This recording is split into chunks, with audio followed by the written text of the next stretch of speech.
Hi everyone, I'm Upset Max and welcome back to another TFT guide. Today we're going to be talking about the 5 best comps to climb on the new patch.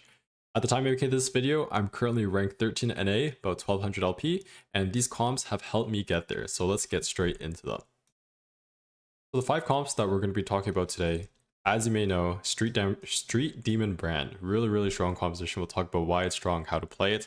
We're then going to go into a very steady top 4 Marks, 4 Vanguard, and then finally Vex Exotech.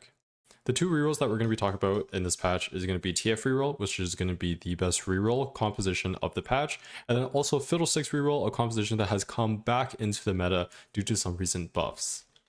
Before we even get into that, we're going to do some meta change talk and also some tier lists for your stage 1 unit holds and your stage 2 unslams. And if you have any questions, make sure you leave in the comments below and I will respond to every comment. So, meta changes. The main thing about this current patch is knowing that AP is better than AD. This is because of the resurgence of 7 Street Demon Brand, the buffs into this, Vex Exotechs still being extremely strong. This doesn't mean that Marksman or Animal Squad is unplayable. These are still very good top 2, top 3 compositions, but it will be hard to be a capped out Street Demon board. Some reroll comps to play on this patch. Vayne is still playable from really good spots. Shaco normally just plays this from Artifact. Vanguard, TF, both of these are going to be more like tempo compositions, just aiming for like your top 4. Fury is a bit interesting. You can play this if you have Pulse Stabilizer on your 3 Exo. You could also play this if you have Hyper Fangs. Rengar Jinx, this is going to be pretty niche. You really need to scout, make sure you're uncontested, because a lot of players will be holding the Jinx and the Rengar for the 7 Street Demon Brand. And then Fiddlesticks, we'll talk about it. It's going to be an Artifact check, an Augment check, etc. Some comps to avoid unless you're high rolling or you know the specific spots. It's just going to be 7 Exotech Zeri and also MF Flex. These 2 units are not that great right now, so I would stay away from them unless you really know what you're doing. Let's get into the stage 1 holds tier list. So the first thing you need to know is Street Demon is the best composition of the current patch, which means that Zyra and Seraphine, the techie holders, are going to be very good for your AP early game. Also, Bruisers got massive buffs to Alistar and Mundo, and also the Mundo Zyra works 2 out of 3 Street Demon. So of course, Mundo Zyra, Alistar, Seraphine, these are all going to be great holds on your stage 1. TF is going to be the best reroll composition, so this means that your Vanguards, also like your Kog'Maw, your Kindred, are going to be reasonably good, especially if you have a Rageblade start. Marksman is going to be fine if you have 80 items, you could be playing around these 2 as well, and then Brandon Vex you'll be leaning into if you have AP items. One last thing to note, Cypher still broken, and after you cash out Cypher, you'll be looking to transition into Brand or Vex. Okay, moving on to the stage 2 slams. So there are going to be a good amount of items in the S tier for this patch. Shojin, Blue Buff, Rageblade are going to be the 3 items that you're really looking for early to dictate which line you're going to be playing. So Shojin you're going to be playing into the Street Demon Brand line usually. Blue Buff you could play either into Vanguard or the Vex. And then Rageblade gives you more options into either TF reroll, Vayne reroll, or 4 Marksman, 4 Vanguard. Heal Cut is always good. Marlow Sunfire. Ginsu is always going to be good. Infinity Edge, Even Shroud, and Bramble. This is because of the 4 Marksman, 4 Vanguard line that you could go into as well.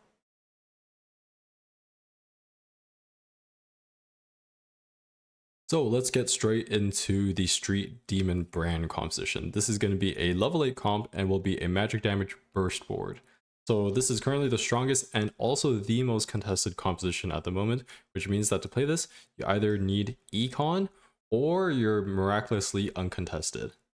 This is going to be best with Street Demon +1. You can drop either the Rengar or the Jinx, depending whether or not you have a Samira. And because this is going to be a mainly magic damage burst board, until you have the Samira, you need either a Shift, Spark, or Piercing Lotus.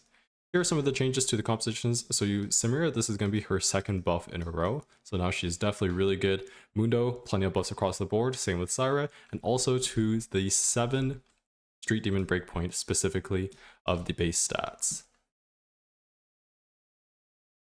Pretty simple. Here's what your level 8 board is going to look like. It's just 7 Street Demon plus Ziggs. This is what you're really going to be looking for. The one thing to note is actually don't worry too much about the Ziggs. He's just here for strategist, and his value increases once you actually go level 9. So don't tunnel too hard on the Ziggs, especially if you already have the Nico 2 and the Brand 2. You want to be leveling to 8 on stage 4-1 or 4-2, depending on how contested you are. and stabilize with 7 Street Demons plus the Ziggs as I mentioned. Your best in slot for your brand is going to be Shojin, Guardbreaker, and Jewel Gauntlet.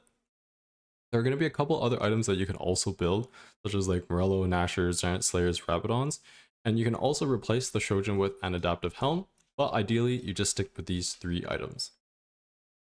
Nico is going to be your main tank, so having some combination of like Gargoyles, Spark, Bramble, Declaw, these are all going to be good on her, even Redemption and Warmogs.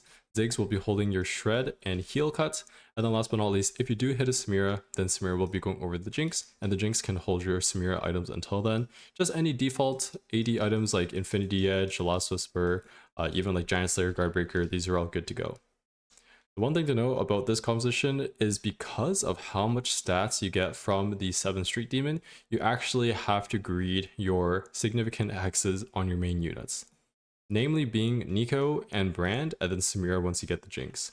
So it sucks if there is like a Zephyr or a Sejuani or a Shroud. Unless it's like a 1 versus 1 and you know you can beat them anyway, most of the time you will just have to greed the significant hexes because it just gives you so much stats on your Street Demon units. Here is what your final board is going to look like, at least on level 9. On level 10, you could play either a Zac, a Viego, depending on whatever you have items for. But on level 9, you're just going to drop the Jinx, play the Samira, and then play a Kobuko for Bruiser and Cyber Boss.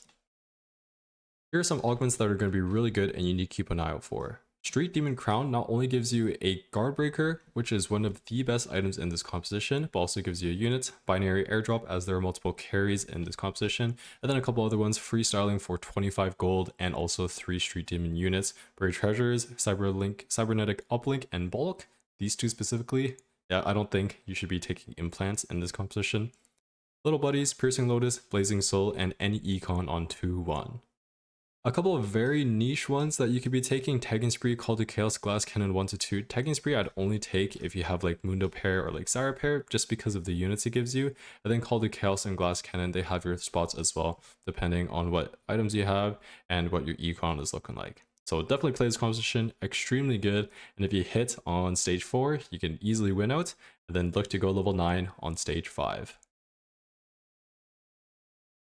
Let's move on to the next one. This is a more humble composition. The reason why I say this is because it's not that contested, it doesn't cap that high, but it is still a solid top 4.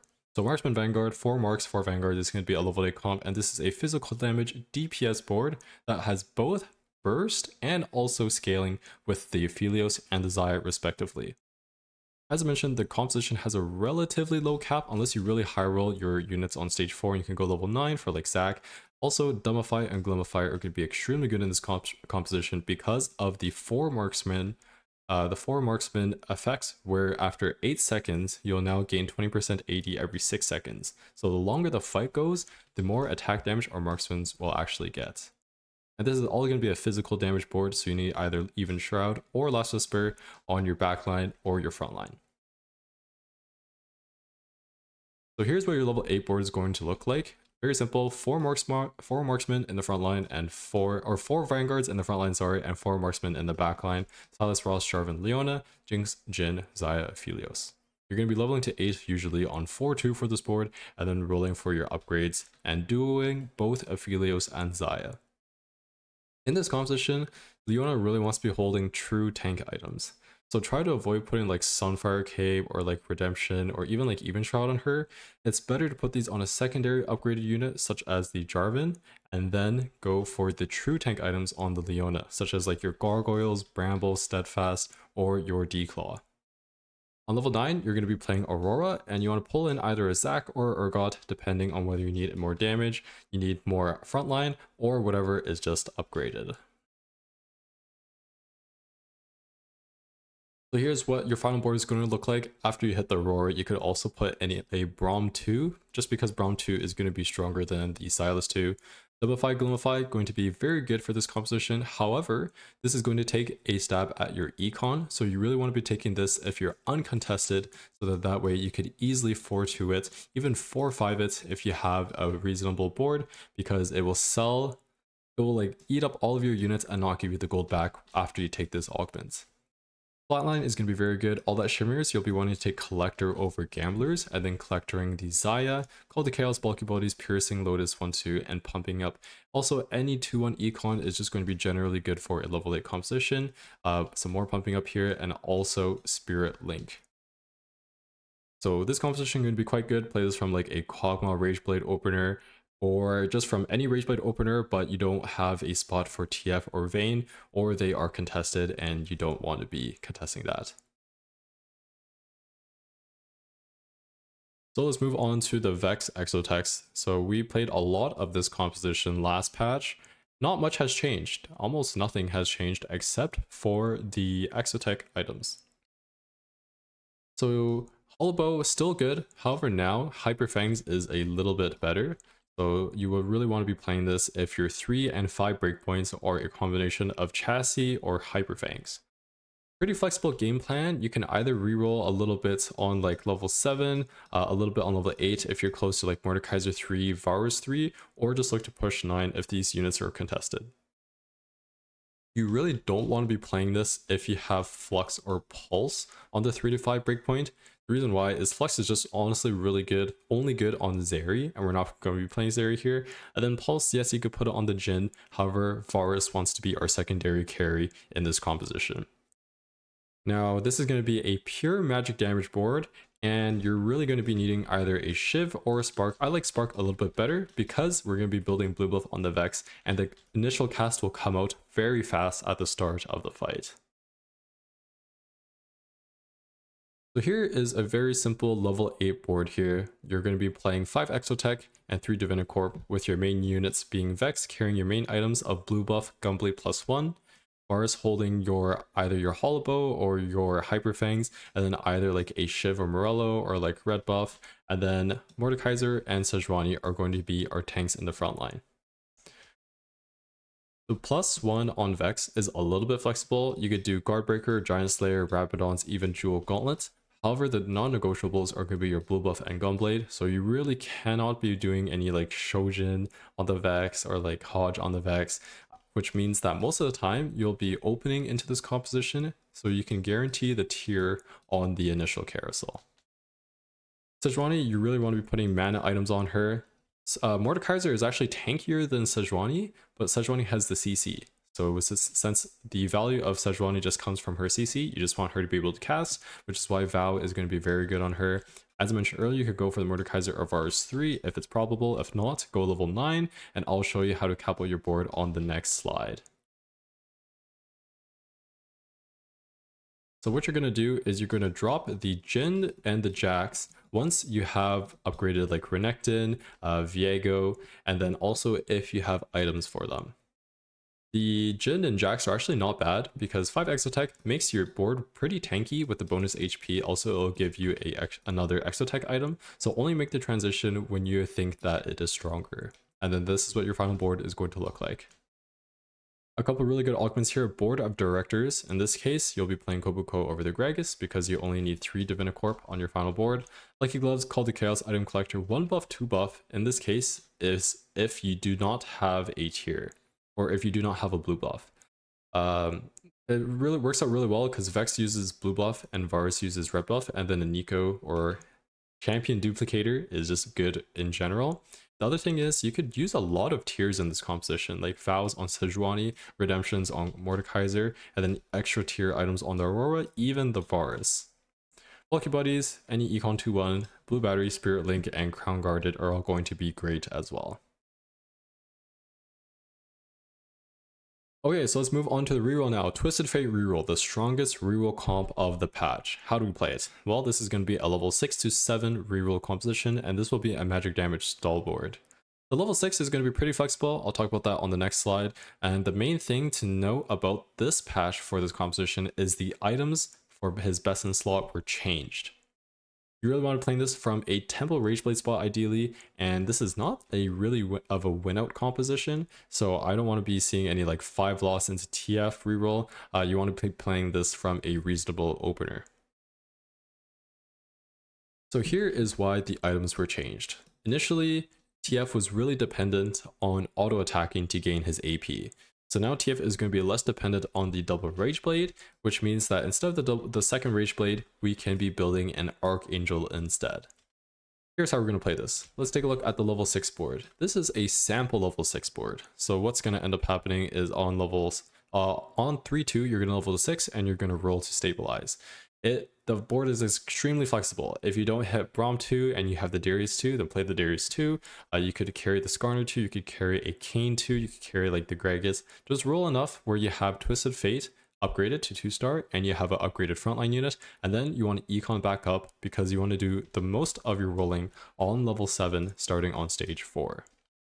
I already talked about his best in slot. Braum, kind of similar to Leona in the previous compositions, wants to be having pure tank items on him, at least in the very late game.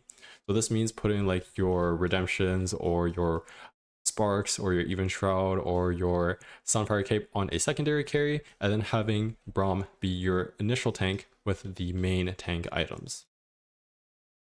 You want to be going for Draven 3 normally in this composition as well, and playing 5 Syndicate once you hit a Misfortune on level 7.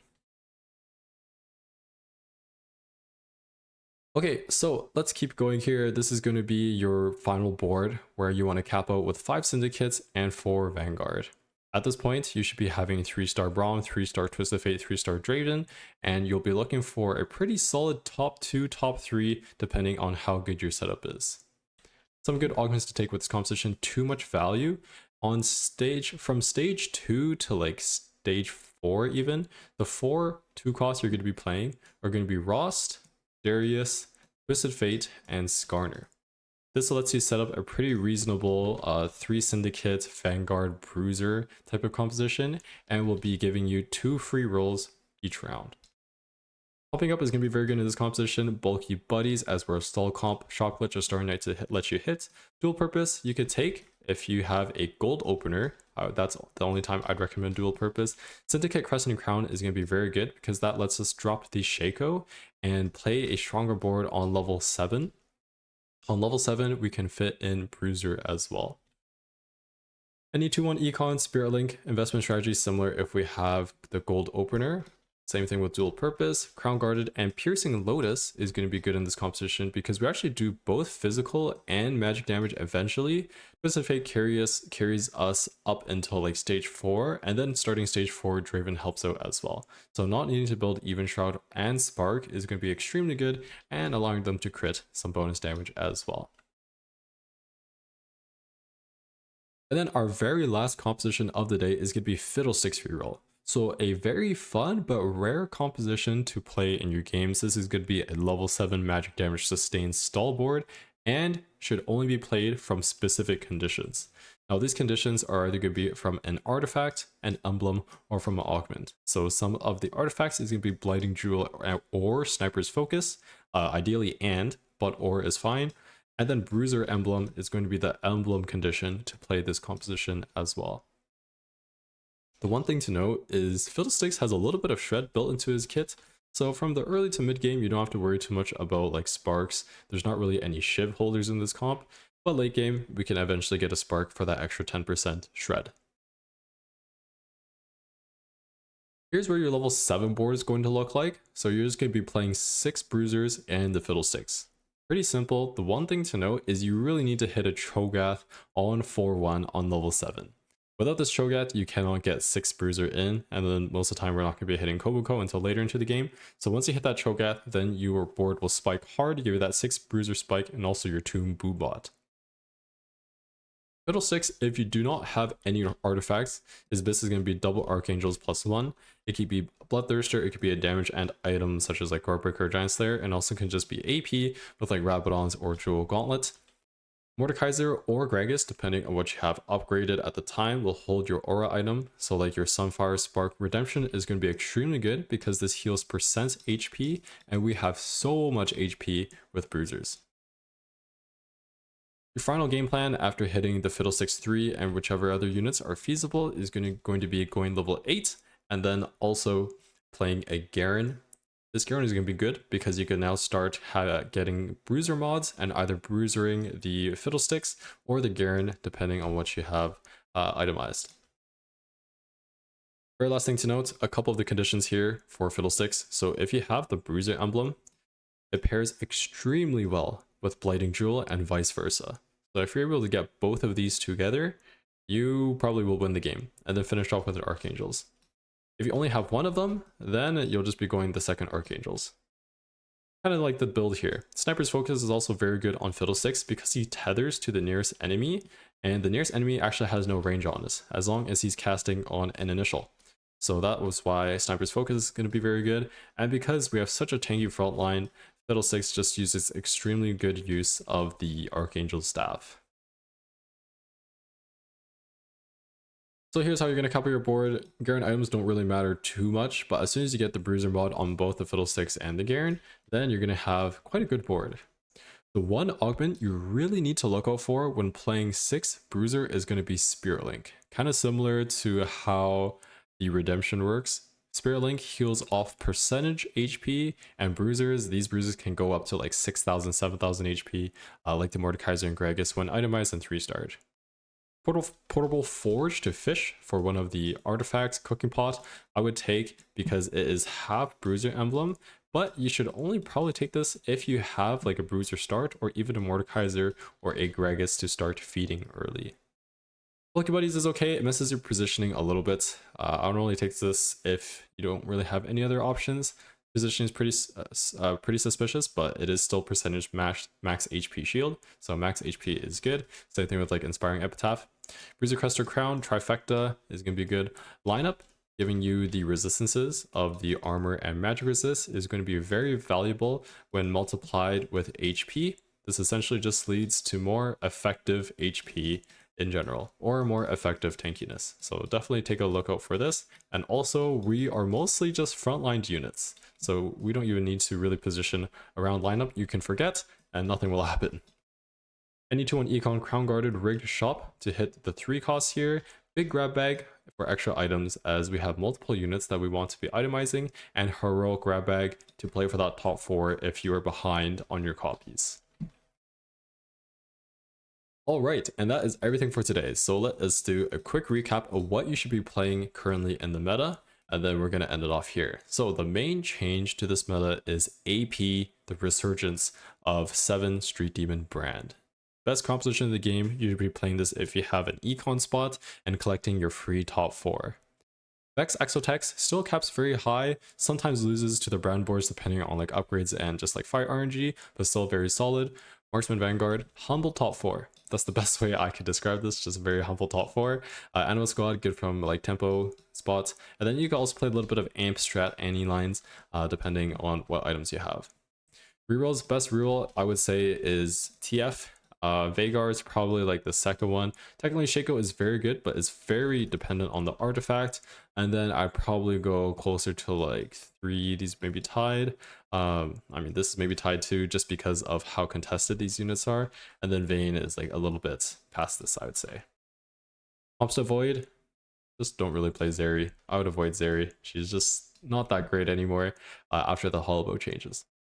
Okay, so that's everything for today. I hope you enjoyed. Best of luck in your upcoming games. These compositions helped me climb so much LP, so hopefully it helps you out as well. If you learned something, make sure you drop a like and a follow or subscribe. Make sure you join the Up to Max Discord for more information and for pings for when I go live on Twitch and when I upload a new video to YouTube. Have a great day, good luck in your games, and get that free LP.